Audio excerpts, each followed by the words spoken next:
সন্দীপদের আবার ফেরালো হাইকোর্ট, খারিজ নির্দেশ, পুনর্বিবেচনা আর্জি, চার্জ গঠন কি বৃহস্পতিবারেতেই?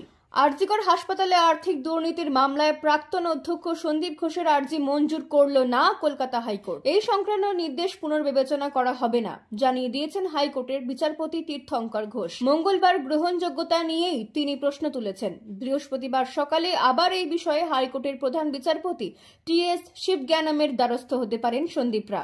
সিঙ্গল বেঞ্চের নির্দেশ কার্যকর হলে বৃহস্পতিবারই এই মামলার তাদের বিরুদ্ধে চার্জশিট গঠন করা হতে পারে। আরজি করে আর্থিক দুর্নীতি মামলায় গত 28 জানুয়ারি চার্জ গঠনের নির্দেশ দিয়েছিল কলকাতা হাইকোর্ট। 31 জানুয়ারি পর্যন্ত সময় চাওয়া হয়েছিল।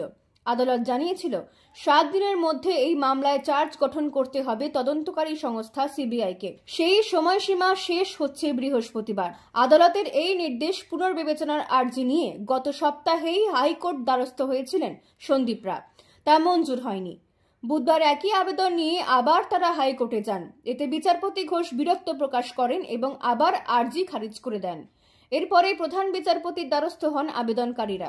প্রধান বিচারপতি সন্দীপের মামলা দায়ের করার অনুমতি দিয়েছিলেন, তবে তিনি জানান মামলা দায়ের করে সিঙ্গল বেঞ্চে আবেদন জানাতে হবে। ফলে মামলাটি আবার বিচারপতি ঘোষের এজলাসে ওঠে।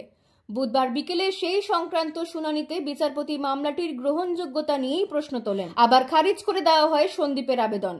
বিচারপতি জানান, সিবিআইয়ের বিশেষ আদালতের বিচার প্রক্রিয়ার উপর 226 ধারার সাংবিধানিক আদালতের হস্তক্ষেপ খাটে না। হাইকোর্টের নির্দেশ পুনর্বিবেচনার আর্জি নিয়ে গত সপ্তাহে মামলা করেছিলেন সন্দীপ নিজে।